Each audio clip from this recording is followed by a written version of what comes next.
Hi, Chris Rogers here with another quick look for ITinCanada, and today I've got my hands on a Motorola XT860. So looking at the design, the XT860 has a 4-inch screen. It has only a couple buttons. It has a volume rocker, it has a lock switch at the top. It has not a button but a headphone jack. It has HDMI out and also USB, and it's charged through the USB connector, the mini USB connector. It does have a keyboard. It's a slide-down keyboard like the other DROID models, and it is a landscape keyboard with a full number pad at the top. This one actually features an 8-megapixel rear-facing camera and also a front-facing camera as well.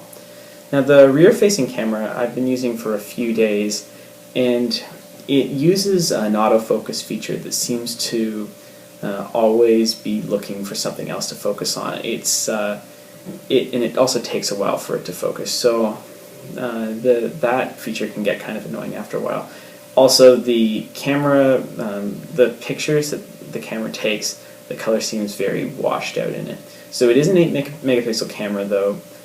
But the pictures, aren't of the greatest quality I've found. So the keyboard design on the XT860 has the dedicated number row, as I said at the top, and it also features a full QWERTY keyboard. It also has some dedicated buttons for voice recording and search, and it also has the arrow keys to the side here. Now it is a slide-out keyboard, so the buttons don't have a real sturdy feel to them, but it is much easier than using the Android keyboard, the software keyboard. The XT860 is running Gingerbread.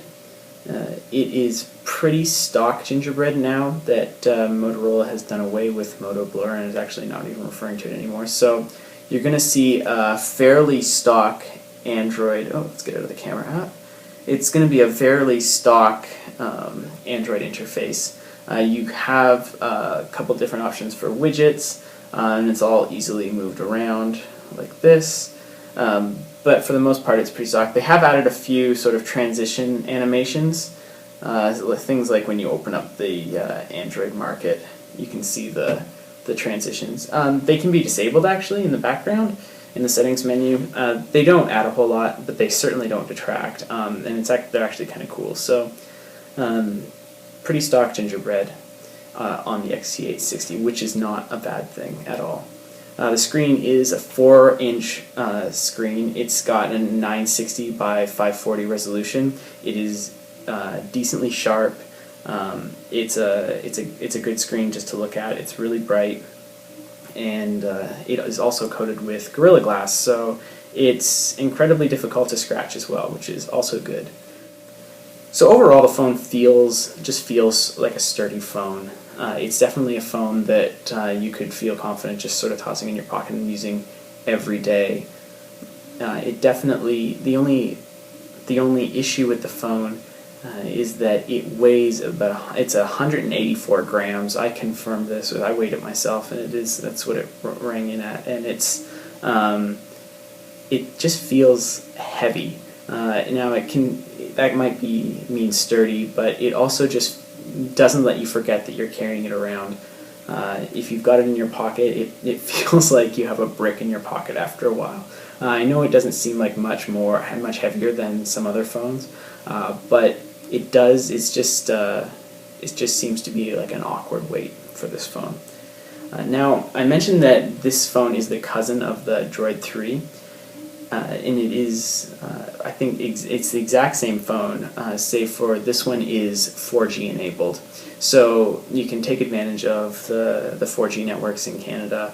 If you can do that, the download speeds are good on this phone, and even using it in 3G, I haven't had any problems. The download speeds are great.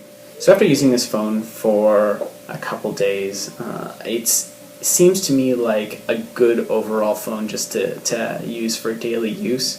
The camera is sort of lacking, but the addition of sort of just pure stock Android on here is great. I really like to see that. and the layout key, or the landscape style keyboard is always nice to have as well.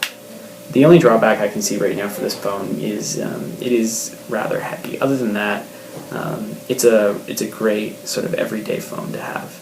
And you can look for the full review of the Motorola XT860 on CRNcanada.ca in the coming weeks.